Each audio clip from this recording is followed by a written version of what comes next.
Boa noite a todos.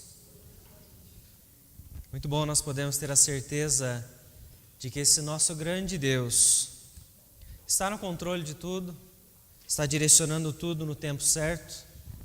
Ele fará grandes coisas. E quando nós pensamos no agir de Deus, Ele está trabalhando através da sua igreja, Ele está trabalhando neste mundo através do seu povo.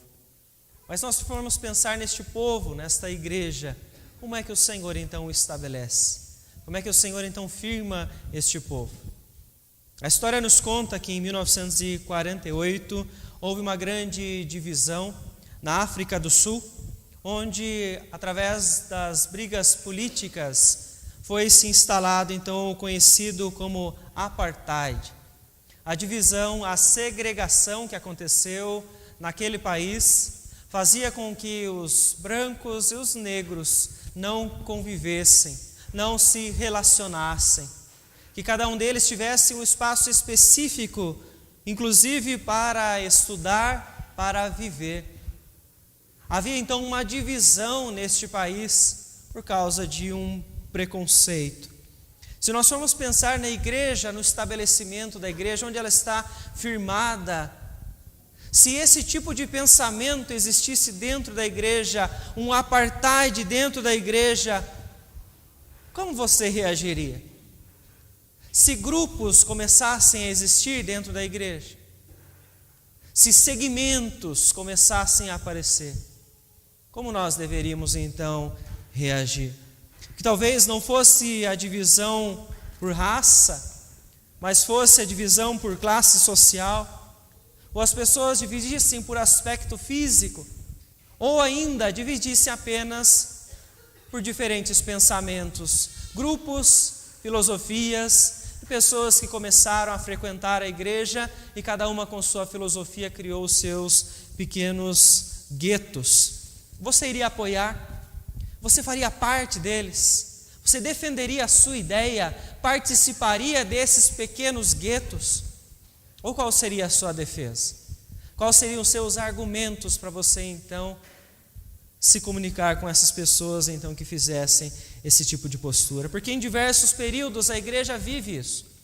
Ela vive uma segregação, ela vive pequenas divisões internas que são completamente prejudiciais para o reino, prejudiciais para o desenvolvimento da obra do Senhor. Isso porque a mente daqueles que assim o fazem, elas estão sem o conhecimento verdadeiro. Elas estão distantes da verdade. O que importa para essas pessoas é a opinião pessoal e não a verdade do Senhor. Porém, nós observamos que o Senhor não estabeleceu a sua igreja com base em opiniões pessoais, princípios humanos, mas Ele estabeleceu sua igreja na graça. Eu convido os irmãos a abrir a palavra do Senhor na carta de Paulo aos Gálatas, no Novo Testamento, capítulo de número 2, para nós fazermos a leitura do versículo 1 até o versículo 10. Carta de Paulo aos Gálatas, capítulo 2, do versículo 1 até o versículo 10.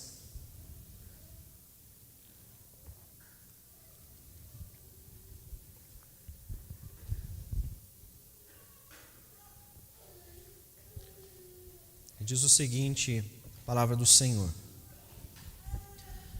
14 anos depois, subi outra vez a Jerusalém com Barnabé, levando também a Tito.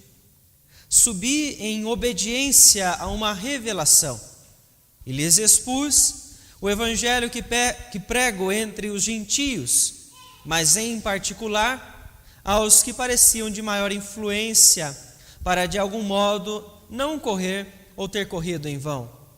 Contudo, nem mesmo Tito, que estava comigo sendo grego, foi constrangido a circuncidar-se.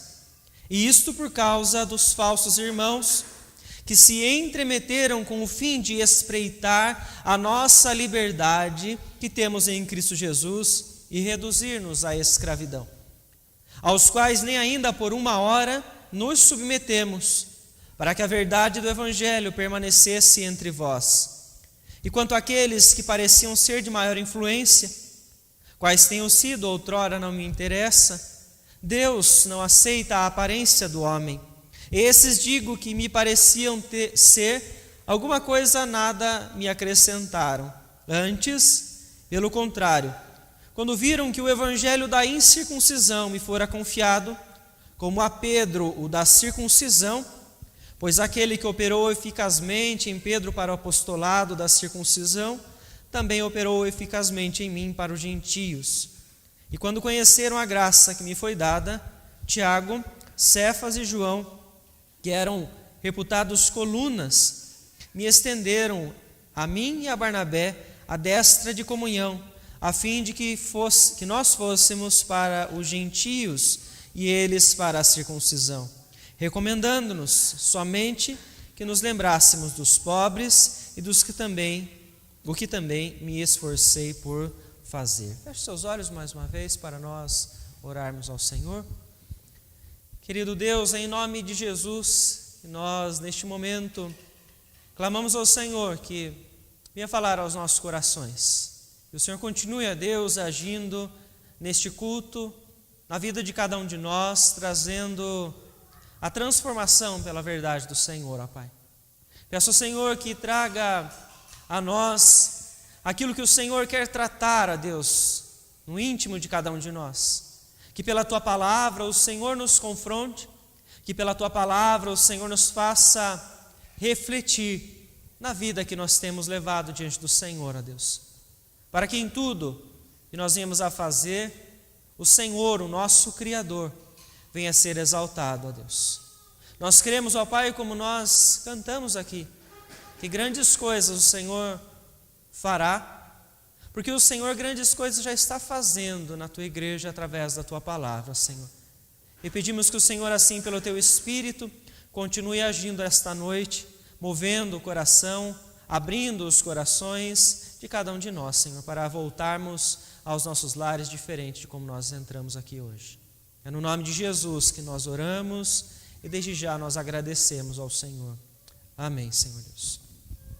Meus irmãos, a carta de Paulo, escrita às igrejas da Galácia, foi escrita por volta do ano 50 em uma recomendação, onde o apóstolo Paulo, então, ele vem trazer à memória destas igrejas aquilo que ele mesmo já havia ensinado a elas. Quando você acompanha o primeiro capítulo, você consegue observar esse ensino que ele mesmo diz que já havia levado a eles em outro momento.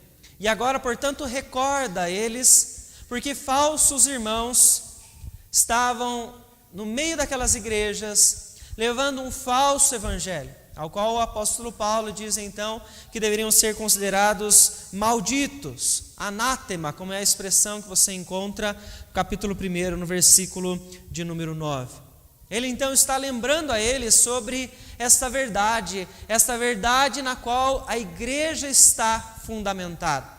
Esta verdade com a qual aquelas igrejas jamais deveriam ter abandonado para sequer ouvir e pensar e refletir se aceitariam ou não uma mensagem diferente ou adaptada como aquela que estavam trazendo para eles. Na continuação do capítulo 1, Paulo vem trazer quase que uma autobiografia.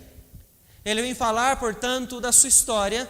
Ele vem contar àqueles irmãos novamente como ele vivia, como um judaizante, perseguidor da igreja, até que o Senhor então o chama para ele fazer parte deste povo e tornar-se um pregador desta verdade. Um pregador sobre Cristo, sobre esta mensagem que transformou a sua vida e transformaria ainda a vida de muitas outras pessoas. Então ele mostra para nós que depois de 3 anos de conversão, o versículo de número 18, é que ele vai até Jerusalém. Ele vai até Jerusalém, então, para que ele pudesse permanecer alguns dias juntamente com Pedro, juntamente com Tiago. E nesses 15 dias, o apóstolo Paulo aprende um pouco mais sobre aquilo que o Senhor Jesus havia revelado a esses homens.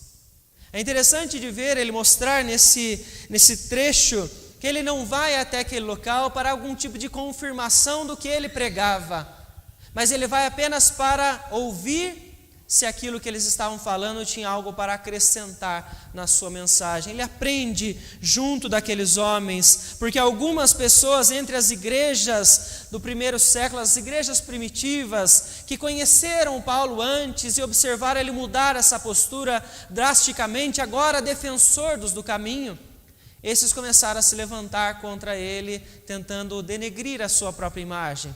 Ele vai até a eles, naquele instante, aprende mais sobre eles e continua então anunciando a verdade do Evangelho, defendendo aquilo que ele mesmo já havia ensinado às igrejas da Galácia, a qual ele está falando para eles agora retornarem. Porque esses falsos irmãos não só deturparam a mensagem, como estavam tentando deturpar a imagem de Paulo, para que eles pudessem então abandonar todo o ensino da verdade.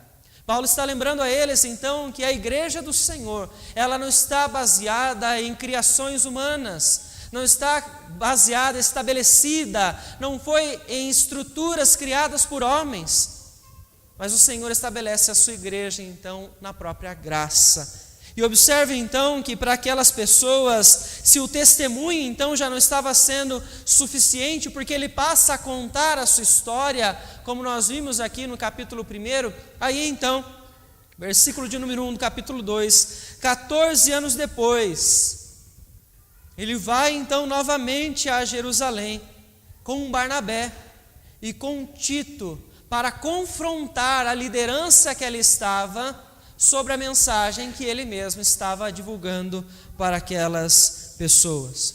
E é interessante de ver a maneira como o apóstolo Paulo, então, ele conduz essa circunstância. Ele leva junto dele a Barnabé, mas ele leva também junto dele a Tito. Tito que não era judeu, mas como o texto vem dizer para nós, o Tito era grego, né? Versículo de número 3 traz esta informação para nós. Paulo vai até eles, aqueles de maior influência, para que eles pudessem então dar a ele a autoridade e ele voltar a pregar a mensagem que já estava propagando àquelas pessoas. Agora ele vai então para observar se havia algo no que ele estava dizendo a eles que precisava ser alterado. Se eles precisavam então confirmar juntos a direção pela qual aquelas mensagens estavam indo.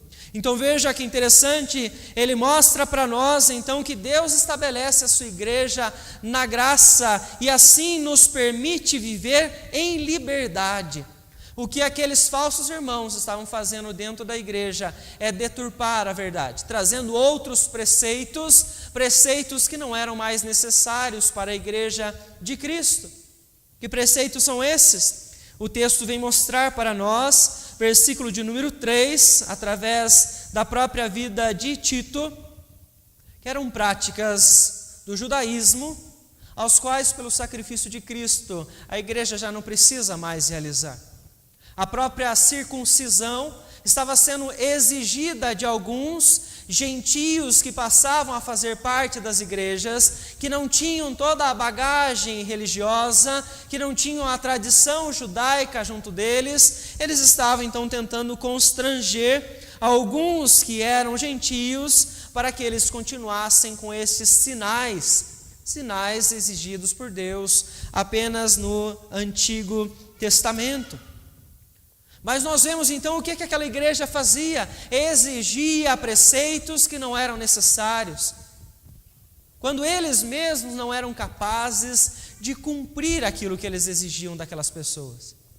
Porque a própria lei que eles estavam trazendo ensina em Deuteronômio 27, 26, que é maldito aquele que não cumpre a totalidade da lei. O que nem mesmo os judeus eram capazes de fazer, exigiam uma parte, trazendo não algo libertador para eles, para que eles pudessem se tornar ali povo de Deus, mas traziam um fardo a eles. Eles traziam um peso sobre os ombros deles, porque nem mesmo eles então precisavam mais viver estes preceitos da antiga aliança. Vivemos hoje na nova aliança em Cristo Jesus. E se a circuncisão era o sinal de pertencimento do povo em Cristo, hoje não é mais necessário. O Senhor Jesus deixou, portanto, por símbolo o próprio batismo, para que nós então passemos a se tornar parte do povo de Deus. Mas veja o que estava acontecendo: grupos segregações, pequenos guetos. Nós fazemos parte dos grupos dos judeus que ainda são circuncidados. Estes não, estes fazem parte dos grupos dos gentios que se converteram, mas não querem passar pela circuncisão. Veja que a igreja naquele tempo, ao abandonar a verdade do Evangelho, ao abandonar o verdadeiro ensino e deixar que os ensinos e criações de homens comecem a guiar a igreja, segmentos passam a surgir, porque a escravidão passa a se instalar dentro da igreja, sendo algo que o Senhor jamais exigiu que fosse necessário na nova aliança. Costumes, tradições levam a igreja a criar pequenos grupos. Nós somos o grupo X, nós somos o grupo Y, nós fazemos parte desse grupo que pensa desta forma, que tem esta filosofia, que tem este tipo de vida, que vem desse tipo de família, e a igreja não foi feita para isso. Isso é voltar a uma escravidão que nós não precisamos mais. O Senhor, portanto, estabelece a sua igreja na graça e permite, através de Cristo Jesus, vivermos a liberdade. Como é difícil você encontrar ainda, como é difícil e triste, né? Você encontrar ainda pessoas que exigem que as tradições elas permaneçam dentro da igreja. Que as tradições elas sejam levadas como palavra de Deus, como algo que o Senhor exigiu deste povo, esquecendo-se da verdade do Evangelho, esquecendo-se da graça, esquecendo-se daquilo que Cristo Jesus então fez pelo seu povo. São pessoas que não vivem em liberdade, são pessoas que não vivem a graça, não vivem o reino de Deus com prazer, porque elas têm um peso sobre os seus ombros. É um peso que elas querem colocar nos outros, porque elas mesmas carregam algo tão difícil, que elas querem que os outros então também façam isso. Por quê? Porque elas trazem um costume. Porque a mente dessas pessoas não está sendo pautada na verdade, na palavra. Ela está sendo pautada nos seus próprios pensamentos e criações. Para essas pessoas a palavra não é a verdade absoluta, porque se o fosse, eles estariam observando aquilo que Deus fala. Se o fosse, eles estariam ouvindo os alertas de Deus em todos os momentos que eles leem as Escrituras. O apóstolo Paulo fala aos Coríntios, na sua segunda carta, no capítulo 3, versículos 16 e 17. Quando, porém, algum deles se converte ao Senhor, o véu lhes é retirado. Ora, o Senhor é Espírito, e onde está o Espírito do Senhor, aí há liberdade. O grande privilégio que nós temos de entender a verdade é saber que mesmo sendo pecadores, mesmo ainda a nossa natureza ser corrompida, através de Cristo Jesus, nós encontramos liberdade para servir ao Senhor. Não é liberdade para fazer o que a minha mente então está dizendo. Não é liberdade para chegar diante da igreja e impor às pessoas o que eu prefiro. É liberdade para nos unirmos em prol da obra que o Senhor quer que façamos. A igreja não está aqui para viver, portanto, escrava de tradições, escrava de costumes criados por homens. Está aqui para viver a liberdade da graça em Cristo Jesus. Mas veja, portanto, que Paulo questiona aquelas pessoas, né? Ele está com um homem que não é judeu, está ali para levar esse questionamento, esse diálogo. Tito, então, que não era judeu, é grego. Ele vai precisar passar pela circuncisão. Lembrem como eu disse no início, ele está ali para confrontá-los e verificar se a mensagem dele estava correta. E o versículo de número 3, então ele diz: nem mesmo Tito, que estava comigo sendo grego, foi constrangido a circuncidar-se. Isso por causa dos falsos irmãos que se entremeteram com o fim de espreitar a nossa liberdade que temos em Cristo e reduzir-nos à escravidão. Paulo então mostra àqueles homens a liderança da igreja, que nem mesmo aquele que estava com ele, que era grego, precisava se circuncidar. Por que ele pode abandonar esta prática? Porque o principal Tito já tinha, que é a fé em Cristo Jesus. O que trazia a ele a verdadeira liberdade, o que trazia a ele a salvação. A convicção que este homem tem, portanto, faz com que ele não precise passar por aqueles preceitos. Ele não é um judaizante, como nós vemos muitas pessoas tentando trazer ainda para os nossos tempos, algumas práticas, inclusive, dos judeus na antiga aliança. Tito vê nesse momento que não é preciso. Tiram-se um peso das costas deste homem e permite então que ele viva agora para Cristo Jesus, na liberdade então que através do sacrifício é concedido. Irmãos, nós precisamos compreender a verdade, nos firmar na verdade que Cristo Jesus nos deixa, para nós em nenhum instante começarmos a ouvir outros evangelhos deturpados que estão sendo ditos por aí, outros que muitas vezes estão dentro da igreja, que aparecem com uma aparência de bondade, mas que na verdade distorcem aquilo que o Senhor nos deixou. E nós temos que estar alertas, porque se um dia deixarmos isso entrar dentro da igreja, se um dia deixarmos isso fazer parte das nossas vidas, não há mais a liberdade. Voltaremos à escravidão que Cristo Jesus, então, pagou um altíssimo preço para nos libertar. Veja que o Senhor está nos mostrando que esta liberdade foi uma liberdade que uniu os povos. Não era para os gregos, judeus e qualquer outros gentios, grupos de gentios, não sendo a linhagem judaica, que estiverem dentro da igreja, não é para eles viverem separados mais. Nós vemos que a carta de Paulo aos Gálatas mostra aquilo que em outros momentos eles já viviam. Os pequenos guetos, as pequenas divisões dentro da própria igreja, porque pessoas começaram a viver conforme as suas ideias, as suas próprias filosofias, e isso separou a igreja. Isso dividiu a igreja em pequenos grupos, pequenos guetos, onde todos passaram a brigar para ver quem tinha mais poder. Quem vai ser ouvido? É o meu grupo ou é o seu grupo? Paulo vem dizer que nenhum dos dois. Paulo vem dizer então que a igreja foi estabelecida na graça, porque em Cristo não temos só liberdade, mas unidade. Somos agora um só povo. Não estamos aqui para brigar pelas nossas ideais. Não estamos aqui para brigar pelas nossas filosofias. Estamos aqui para brigar pelo nome de Cristo, por aquilo que Ele deixou para nós. Unidade. Veja então, se fôssemos observar as igrejas da Galácia, se vivessem um apartheid, Judeus para este lado, gentios para este lado.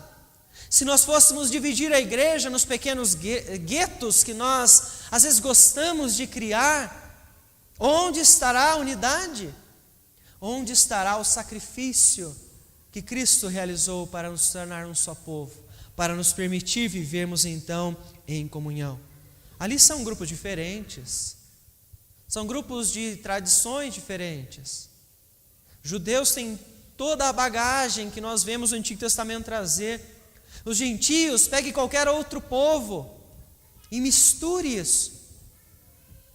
Misture esses povos com mentes diferentes e você vai se encontrar, portanto, neste local onde nós estamos. Povos de diferentes pensamentos, diferentes filosofias, diferentes classes sociais, todos que necessitam da mesma palavra de verdade para que através dela se tornem um só povo. Possam viver essa unidade que Cristo Jesus então nos permite viver, não uma divisão. Paulo então ele vem confrontá-los naquele instante, buscando até mesmo aqueles que tinham maior influência, como ele mesmo diz, aqueles que poderiam auxiliar para que ele tivesse mais autoridade na sua mensagem. Mas nós vemos então que a sua pregação estava correta. Não precisava acrescentar mais nada na mensagem de Paulo, a não ser Cristo Jesus, a não ser a mensagem da cruz, a mensagem do arrependimento, a mensagem que o reino de Deus estava próximo deles, que eles já estariam vivendo aquilo, mas que na sua plenitude estava praticamente muito perto para ser vivido isso. É a mensagem que Paulo leva, é a mensagem que ele mostra àquelas pessoas e que eles não têm mais nada para acrescentar, porque a maneira como ele já estava conduzindo a igreja do Senhor era a maneira como o Senhor Jesus próprio já havia se revelado a ele. Veja então, nós vemos grupos diferentes, e talvez você possa trazer à sua mente algum grupo que você se questione: será que este grupo poderia ser alcançado pela mensagem do Evangelho? Será que estas pessoas que fazem isto, que têm este tipo de vida, que vivem desta forma, será que elas podem entrar na igreja e fazer parte disso que nós estamos vivendo? Acaso tem algum povo que o Senhor não possa transformar os corações? Alguém que pertença a qualquer gueto que está na sociedade, qualquer tipo de influência de filosofia, pensamentos, acaso há alguém em quem o Senhor não vai ter poder para mudar as suas vidas? Aí é que nós pensamos, existe espaço para essas pessoas dentro da igreja? Existe espaço para essas pessoas fazerem parte da mesma unidade que nós hoje vivemos? Porque falar em unidade, falar em comunhão, enquanto nós estamos entre irmãos a quem nós convivemos há muitos e muitos anos, é muito simples.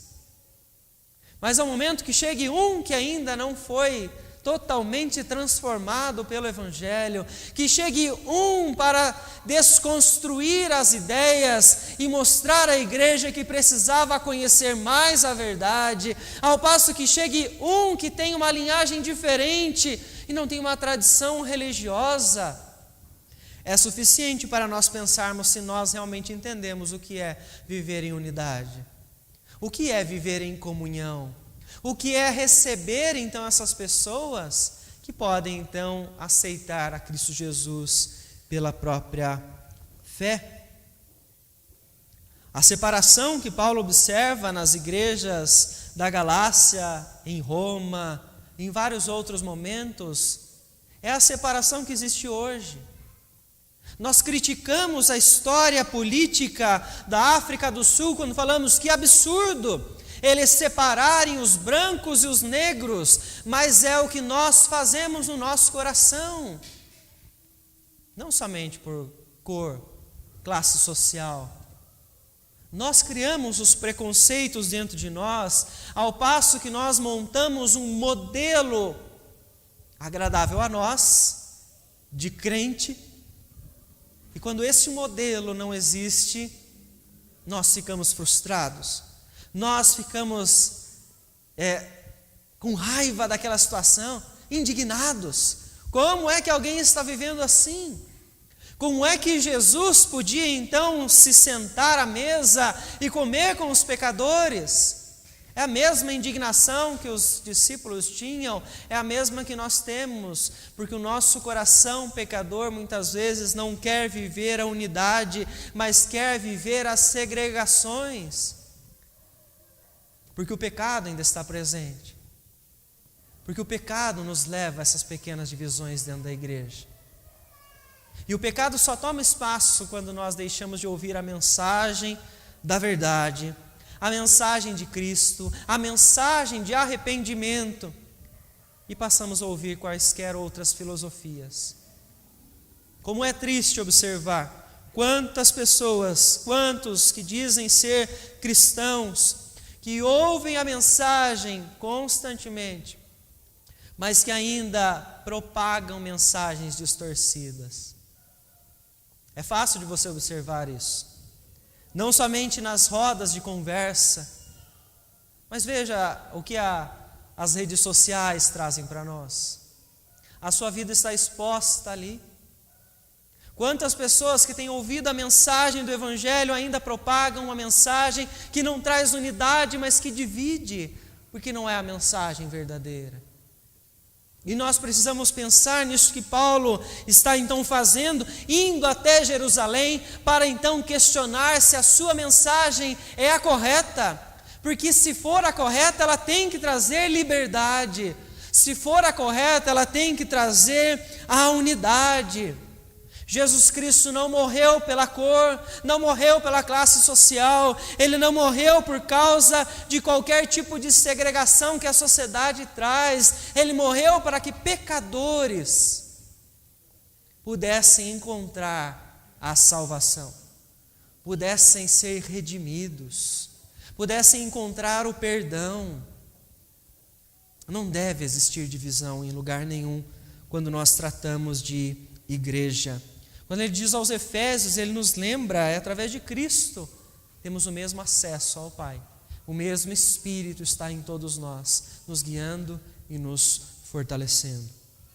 Mas veja que interessante, então, que Paulo ainda diz, quanto àqueles que pareciam ter maior influência, ele diz, esses não me importam.